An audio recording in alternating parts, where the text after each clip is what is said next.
Well, there we have it, guys. The final score for the first game of the Six Nations 2023. Ireland winning this one with the bonus point, 34 points to 10. It was always going to be a big game. Ireland versus Wales, first game back for Gatland. Ireland currently holding out that #1 spot.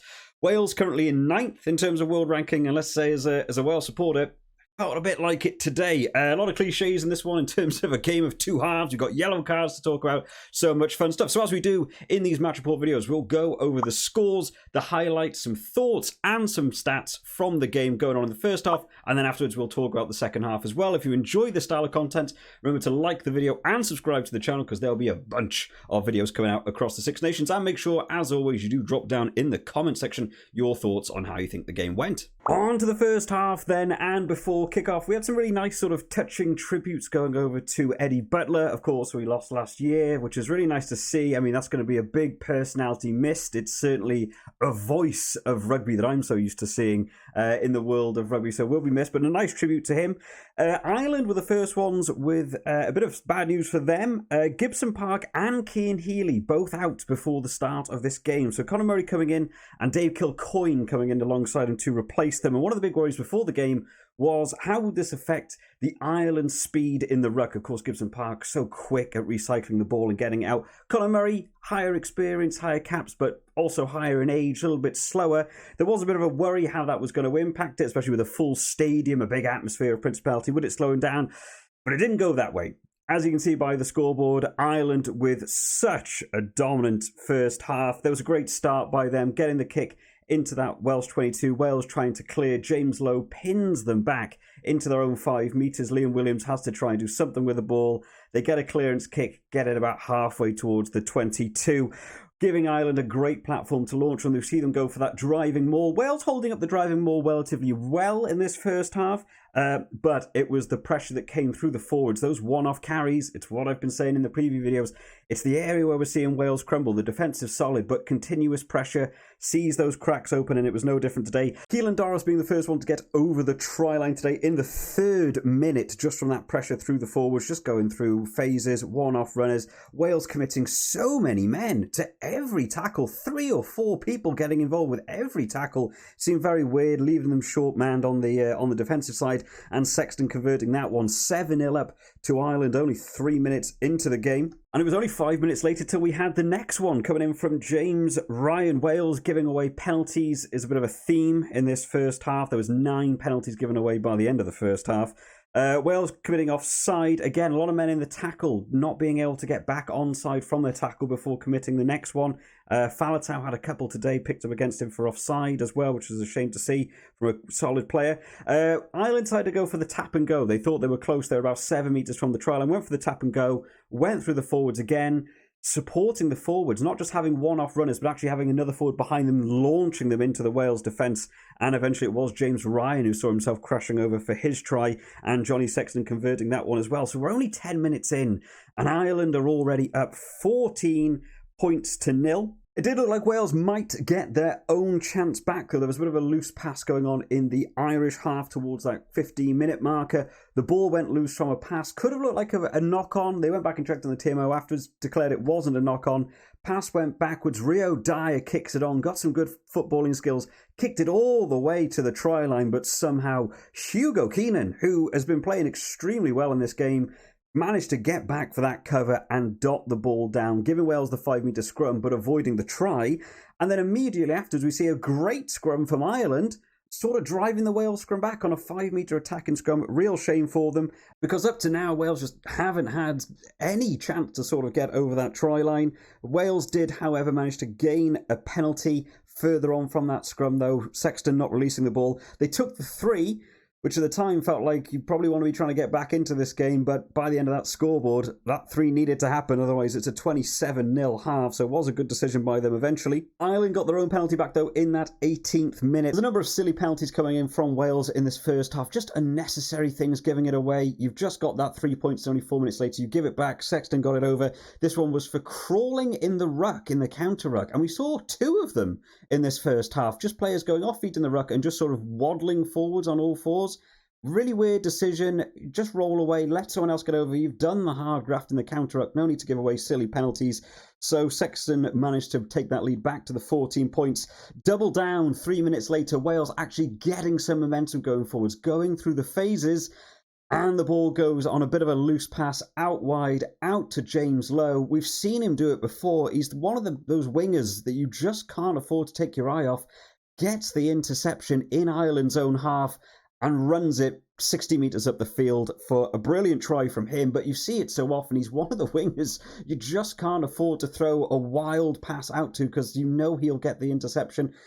James Lowe playing a good game today as well. So that 60-metre run also converted by Sexton, meaning we get to see Ireland go 24 points to 3 at that 22-minute marker, which, when you consider the score that we had last year, that's quite sad to see this happening within the first 20 minutes of this game. And the first 20 minutes is just all Ireland. So notice that at this point, Wales just hanging on, it feels like. They're not really getting anything going. They've been on the back foot for 90% of the time. There was a stat talking about the ruck speed that we talked earlier. Gibson Park not on the side. How would that affect the ruck speed? 76% of the Irish rucks under 3 seconds before that ball is out. 76. Absolute speed. They're playing extremely well. Wales looked like they had another opportunity in the 25th minute to potentially get a try, but another superb defensive work from Ireland. This one was a jackal penalty on their own 5-metre line by James Lowe. He's just scored a try and then saves another try from happening. Superb. Ireland really good in this first half on their own 5-metre line in terms of the defensive side. They get the penalty, they move up the field, and Faletau again not rolling away in the tackle this time. It gives Ireland another penalty. Ireland decide to take the 3, and that's how we get to that final halftime score at 27 points to 3. And it wasn't until the 5 minutes before halftime we got to see Wales actually putting some phases together, stringing some passes along, moving it through the hands, covering players. It's one thing we just saw. So many one-off runners that just allowed Ireland to get turnovers in this first half. Wales actually supporting the man. The entire last 5 minutes, I would say, was entirely Wales, to be fair. They seemed to get into their stride a little bit more. Jack Morgan did get over the try line. We did go back and check it on the TMO. It was classed as held up by another brilliant defensive move, this one from Andrew Porter getting underneath the ball. But yeah, Wales just not really getting anything going throughout this entire half. We ended in that first half then. Wales 3, Ireland 27. In terms of some notes, I just said it's all Ireland. The ruck speed is so much faster from them. The set piece from Ireland looking better. Consistent pressure, supporting their own men. Wales kicking a lot. We were down on the scoreboard, yet still kicking the ball away so often. Not really necessarily retaining a lot of the catches they're doing from the kicking. The Wales positioning felt a little bit off as well. The attacking line was far too pressing against that Irish defence. Ireland are so good in terms of the breakdown. Wales far too far forward, just getting easy tackles, easy turnovers. So many people out of position. We saw a number of times where the ball's being distributed from the ruck, where you expect to see a 10, maybe a 12 receiving the ball, and it's going to people like Alan Wynne-Jones and Adam Beard just standing on their own, not knowing what to do with it. People not in position. And it just feels like an Irish first half. Some final stats out of this first half then. Possession, 64% to Ireland. I don't remember the last time I said a possession that high, but certainly felt like it for a good chunk of the game. Territory, 51% to Ireland, 49% to Wales. Penalties conceded, Wales 9 in that first half. It was 8 by about half hour, so they did well to only concede 1 later on. And then Ireland got 5 penalties. When we talk in terms of international, there was a bit of an update today. I've always considered it to be 10 at an international. You don't really want more than 10 by the end of the final whistle. Though I did hear on the commentary team today, they don't want 8 by the final whistle. So Wales already on that 9, sort of superseding that a little bit. And then finally, just meters made. Meters made by Ireland, 442 compared to Wales is 181. And Wales making 3 times the amount of tackles as well. It's just so tiring having to make that many tackles more than your opponents. That fatigue will kick in the second half. But the first half going completely the way of Ireland. On to the second half then. And Wales must have had a real team talk going on in that changing room, because Wales came out in this second half and really took over this game. The first half was so dominated by Ireland. We did get to see a really massive hit on Dan Bigger from Gary Ringrose, and that was sort of the way the second half was going to go. Wales with ball in hand, Ireland having to play a bit of rough, hardcore defence. The first 5 minutes of this second half, really just a lot of penalties coming from Ireland. We talked about how many penalties there were in that first half. Ireland in the second half giving away an absolute monster amount of penalties, most of which coming from Andrew Porter. I don't think he'll be very happy with this game. I think in the end I counted 6 for him alone. And in terms of the final penalty count for them, it was like 13 by the end of the game. So nearly half the penalties coming from one player. I wouldn't be particularly happy with that.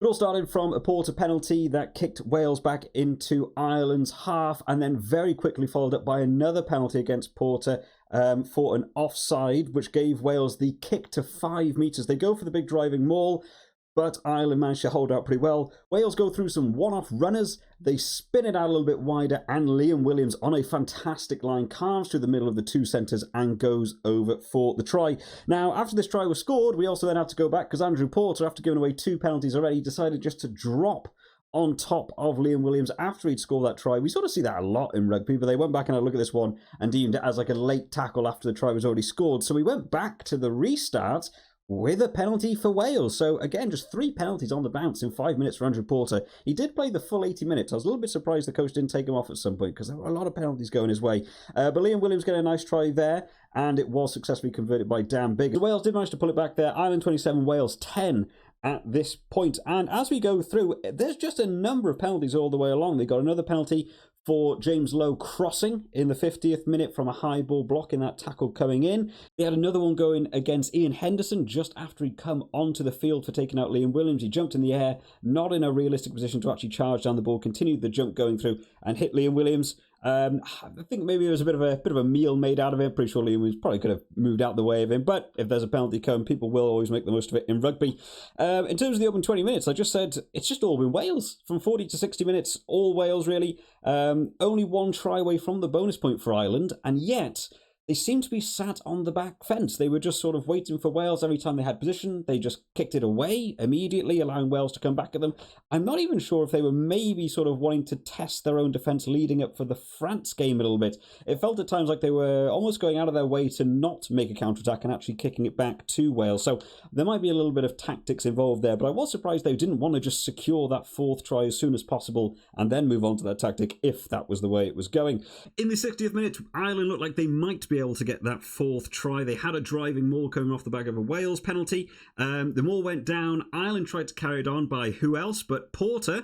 Got taken down, and a superb jackal penalty going against him by Rhys Carey, who'd come onto the field. Massive tip job by him there, stopping that try from going over. Wales had a very similar situation, having a penalty be reversed. That happened by George North getting tackled off the ball. Wales gained the penalty, went for a 5-metre line out. Looked like they had the big opportunity to score their own try back in the second half as well. But James Ryan on the steal in the line out, absolutely superb on his own 5-metre line. Proper critical time to be making an interception on a line out. Great job from him. Stop that, shut down that Wales attack.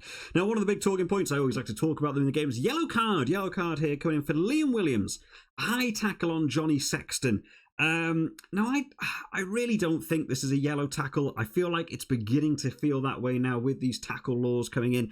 We didn't really see the new tackle laws implemented into this game. They were still working for shoulder height. This one was Johnny Sexton picking the ball up off the ground, rising into Liam Williams, who has already stood up, and it had shoulder-to-head contact. I feel like if you slow down a lot of tackles throughout the game, you'll find a lot of them. We did see Johnny Sexton have a little bit of a wink at the camera afterwards as well to sort of say, yeah, we got him on that one. Personally, for me, I wouldn't have said a yellow card there. Maybe you'd have given a penalty. I probably would have considered that a rugby incident, but I look forward to see what you guys have to say down in the comments. Wales did actually do pretty well, though. Managed to hold on with that 14-man team for a good majority. It actually looked like they were going to not concede any points. That was, though, up until Josh van der Fleer gets on the pitch.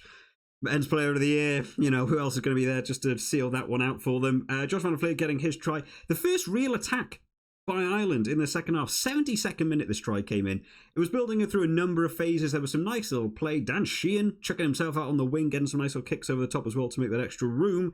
But Josh van der Fleer was the one eventually. Sort of went back to that first half pressure. One-off runners forward supporting each other. Wales defence eventually opens up.